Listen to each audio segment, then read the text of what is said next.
जैसे कि आप सब लोगों को विदित हैं कि ये मैथमेटिक्स का चैप्टर साझा बैंक, एनटीपीसी, ग्रुप डी और सभी परीक्षाओं को देखते हुए बहुत इम्पोर्टेंट चैप्टर हैं।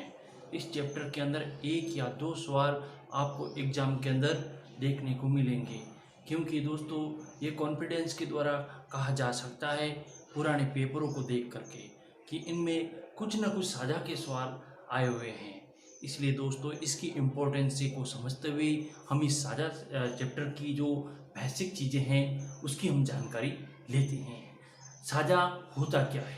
जब दो या दो से अधिक, देखिए दोस्तों, जब दो या दो से अधिक व्यक्ति मिलकर अपनी पूंजी लगाकर व्यापार शुरू करते हैं उसे हम क्या कह सकते हैं? साझा कह सकते हैं। दो व्यक्ति मिलके या तीन व्यक्ति मिलके या पांच व्यक्ति मिलके कोई भी व्यापार शुरू करते हैं और व्यापार के अंदर अपनी पूंजी लगाते हैं। साल, 2 साल, 3 साल जो भी समय की अवधि होती है, उस अवधि के बाद में उनको जो लाभ या हानि होता है वो पूरी प्रक्रिया साझा कहलाती है।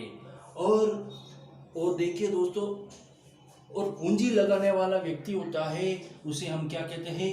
साझेदार कहते हैं। ठीक है। लाभ का बंटवारा हमेशा पूंजी और समय के आधार पर होता है। कैसे होता है लाभ का बंटवारा?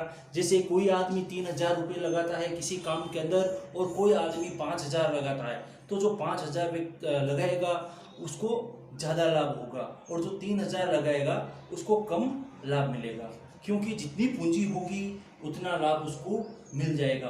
और चीज़ और दोस्तों, साझा के अंदर बहुत इंपॉर्टेंट होती है और अक्सर ये क्वेश्चनों में आता ही रहता है समय की अवधि के बारे में। समय की अवधि, जैसे कोई आदमी 1 साल तक काम करता है और कोई आदमी 5 साल तक काम करता है, चाहे उसका धन कम हो लेकिन उसकी समय की अवधि ज़्यादा होने की वजह से उसको लाभ ज़्यादा मिल सकता है। साझेदार 2 प्रकार के हो सकते हैं। एक साझेदार जो सक्रिय साझेदार है। कौन सा? सक्रिय साझेदार। दूसरा निष्क्रिय साझेदार। इन दोनों टॉपिक को हम समझते हैं दोस्तों। सक्रिय साझेदार और निष्क्रिय साझेदार क्या होता है? मान लीजिए मैं आपको एक उदाहरण के द्वारा समझा रहा हूँ। एक स्कूल खोली हम लोगों ने, उसमें हम 3 लोग हैं। 3 लोग के अंदर 3 लोगों ने बराबर पैसा डाला उस स्कूल के अंदर, और स्कूल के अंदर पैसा डाला। एक आदमी ऐसा है जिसने पैसा डाल दिया लेकिन वो इन्वॉल्व नहीं है, वो अपना कोई दूसरा साइड बिजनेस कर रहा है, स्कूल में आता नहीं है, सिर्फ पैसा डाला हुआ है और वो पैसा लाभ लेने के लिए आ जाता है, लेकिन वो क्या कहलाता है? निष्क्रिय साझेदार। 2 व्यक्ति है जो स्कूल में आते हैं, पढ़ाते हैं, मैनेजमेंट देखते हैं, वो हो गए सक्रिय साझेदार। इस प्रकार से दोस्तों आपको समझ में आ गया होगा कि सक्रिय साझेदार क्या होता है और निष्क्रिय साझेदार क्या होता है। दोस्तों साझा को वापस एक बार देख लो, एक बार वापस समझ लो। साझा का मतलब इंग्लिश में पार्टनरशिप होता है। पार्टनरशिप समझते ही आप लोग, जब 2 या 2 से अधिक व्यक्ति मिलकर अपनी पूंजी लगाकर व्यापार प्रारंभ करते हैं, वो दोनों व्यक्तियों के बीच में क्या हो गया? साझा हो गया। आप ऐसा मत सोचिए कि 2 व्यक्ति ही है, 3 भी हो सकते हैं, 4 भी हो सकते हैं, 5 भी हो सकते हैं। जैसे टाटा ग्रुप, बिरला ग्रुप, ये क्या है? बहुत सारे लोगों ने मिलकर, कुछ लोगों ने मिलकर इनके अंदर शेयर किया है। ठीक है ना? ऐसा उदाहरण दे रहा हूं मैं आपको। अब हम आपको उदाहरण के माध्यम से, कुछ टॉपिक के माध्यम से समझाने का पूरा प्रयास करेंगे। मेरा एक ऐसा मानना है दोस्तों, यदि ये उदाहरण आपको समझ में आ गए तो मैं कंफर्म कहता हूं कि ये साझा टॉपिक है, आपको 101% समझ में आ जाएगा दोस्तों वीडियो को स्किप ना करते हुए इस उदाहरणों को समझ लीजिए। हो सकता है ये 2 नंबर के क्वेश्चन आपके एग्जाम के अंदर आ जाए और आपकी ज़िंदगी बदल दे। दोस्तों ये 2 मिनट कोई मायने नहीं रखता है, ऐसे बिता देते हो। 2 मिनट के लिए आपकी ज़िंदगी बदल सकती है यदि ये क्वेश्चन समझ में आ जाए। हो सकता है यही क्वेश्चन आपके एग्जाम के अंदर देखने को मिल जाए। देखते हैं दोस्तों, इसको क्लीन करते हैं। दोस्तों क्वेश्चन है हमारा, राम, श्याम व मोहन ने क्रमशः 2500 रुपये, 2800 रुपये और 3200 रुपये लगाकर व्यापार प्रारंभ किया। यदि वर्ष के अंत में 5,950 रुपये का व्यापार लाभ हुआ तो प्रत्येक का लाभ कितना हुआ है, इसके बारे में हमें बताना है। दोस्तों ये जो उदाहरण है ये मोस्ट इम्पोर्टेंट उदाहरण है। एक बार इस उदाहरण को प्लीज़ मेरी मानो तो ये देख लो, हो सके कि ये पूरा चैप्टर इस उदाहरण के माध्यम से आपको समझ में आ जाए। उदाहरण क्या है? राम, श्याम और मोहन 3 आदमी है जो एक व्यापार शुरू करते हैं। इसमें ये जो राम, ये कितना लगाता है? राम लगाता है आपका 2500 रुपये, श्याम लगाता है आपका 2800 रुपये और मोहन लगाता है 3200 रुपये।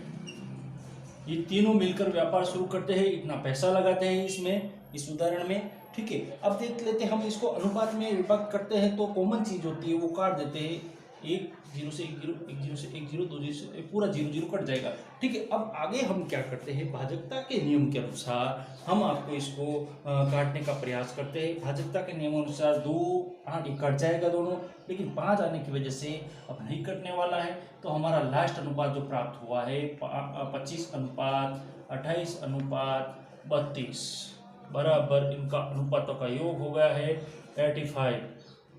ठीक है, लास्ट में हम अनुपातों का योग कर देते हैं, हमारा कुल लाभ कितना हुआ है वो भी यहाँ पे लिख देते हैं। 5950 रुपये है जो कुल लाभ हुआ है। दोस्तों वापिस समझ लीजिए, ये तीनों मिलकर राम, श्याम और मोहन मिलकर के एक व्यापार शुरू करते हैं जिसमें 2500 रुपये, 2800 रुपये और 3200 रुपये इन्होंने लगाए हैं। वर्ष के अंत के अंदर इनको 5950 रुपये का लाभ प्राप्त हो गया है। अब लाभ प्राप्त तो हो गया है, लेकिन राम को कितना मिला है और श्याम को कितना मिला, मोहन को कितना मिला, ये चीजें हमें बतानी है। तो इस चीज को बताने के लिए हमने इसको अनुपातों में विभक्त कर दिया। 25 अनुपात 28 अनुपात 32 आ गया, अनुपातों का योग हमारा आ गया 85। ठीक है, अब हमें राम का ज्ञात करना है। किसका ज्ञात करना है? सबसे पहले राम का। तो जिस अनुपात को ज्ञात करना है उसको ऊपर लिखते हैं 25 अनुपात 85 इंटू 5950 रुपये। इनको सोल्व कर देंगे हम।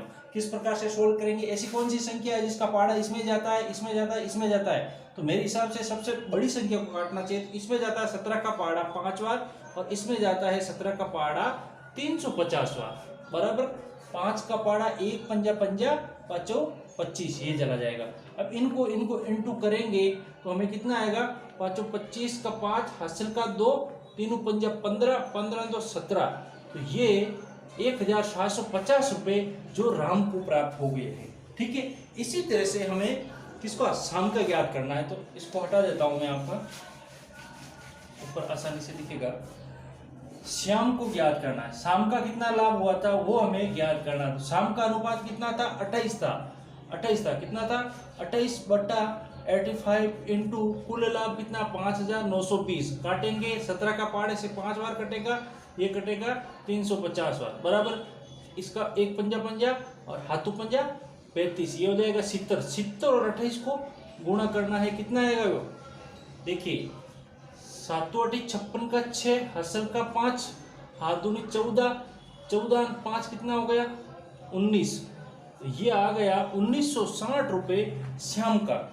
इसी प्रकार से आपको किसका ज्ञात करना है? मोहन का ज्ञात करना है। ठीक है, हटा देते हैं ये नीचे वाला। मोहन का ज्ञात करते हैं। मोहन का अनुपात कितना था? 32 था। कितना था?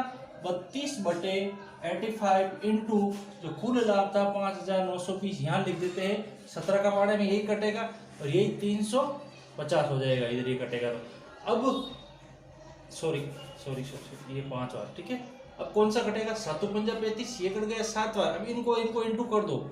हाथ दूनी 14 का 4 हसल का 1 7 दूनी 14 7 तिरकी 21 और 22, ये हो गया आपका 2240 रुपये किसका? मोहन का। इस प्रकार से दोस्तों इस उदाहरण के माध्यम से हम सीख सकते हैं कि साझा का जो भी क्वेश्चन आएगा इस प्रकार से आएगा। दोस्तों ऐसे क्वेश्चन आगे देखने को मिलेंगे हमें। समय का ज्ञान का समय अलग अलग होगा, कोई सक्रिय साझेदार होगा, कोई निष्क्रिय साझेदार होगा। अगला टॉपिक हम करते हैं कुछ टाइम के बाद। ठीक है दोस्तों, हमारे चैनल को लाइक और सब्सक्राइब जरूर करें और हमारा मोटिवेशन बढ़ाए। इसी तरीके में आपके लिए एजुकेशन से संबंधित वीडियो जो भी इम्पोर्टेंट होगा एग्जाम की दृष्टि से मैं